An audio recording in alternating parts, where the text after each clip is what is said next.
Maki! Napakadali lang, 3 chords lang ang kantang ito, kaya saglit lang itong tutorial kong ito. Paring down here, umpisahan na natin. Ang unang chord ay G, okay, G. So, ganyan, mas maganda yung dalawa yung naka third fret sa baba. Yan, mas magandang G yan para dito.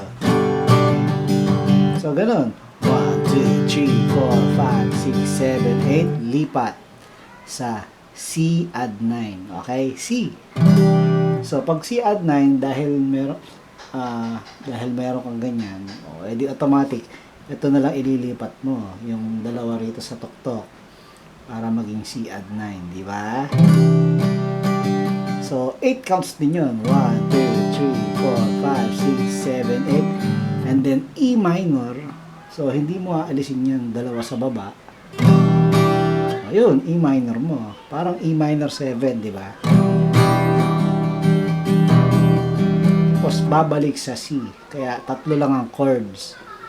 4, yung sa pattern, 4 yung gagawin mong chord. Ang huli ay C. 5,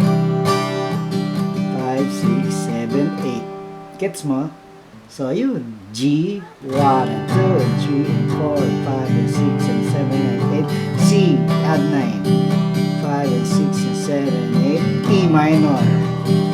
5, 6, 7, 8, C. 5, 6, 7, 8. Yo! Okay? Pare do, strumming naman dyan. Ayan, gayahin mo. Bago ka pag ikaw ay baguhan at hindi ka sanay sa strumming, huwag ka na mag-aral ng pattern. Ang kailangan mo,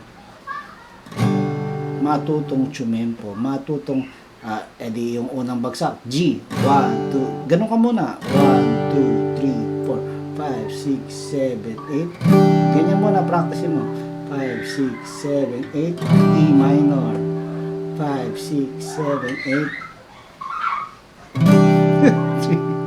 5, 6, 7, 8. Okay? So, pagka nasanay ka na dyan kung kailan lilipat, saka mo i-try yung down, up na strumming. 5, 6, 7, 8.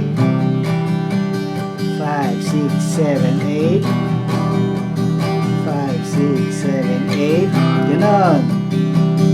Okay? Tapos, sunod-sunod yan. Down, up, di ba?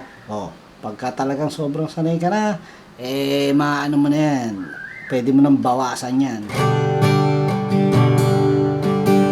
masasanay na yung kamay mo, hindi ka nag-iisip ng pattern, ang iniisip mo ay yung paglipat ng chord.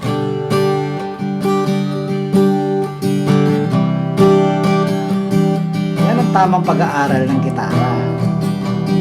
Okay?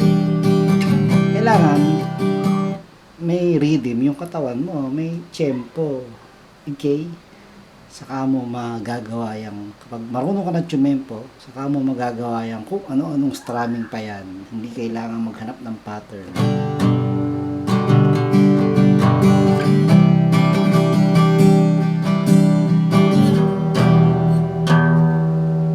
Wala sa tono.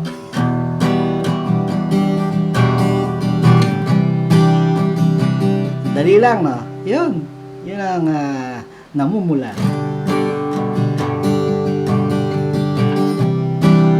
Paring down here. Happy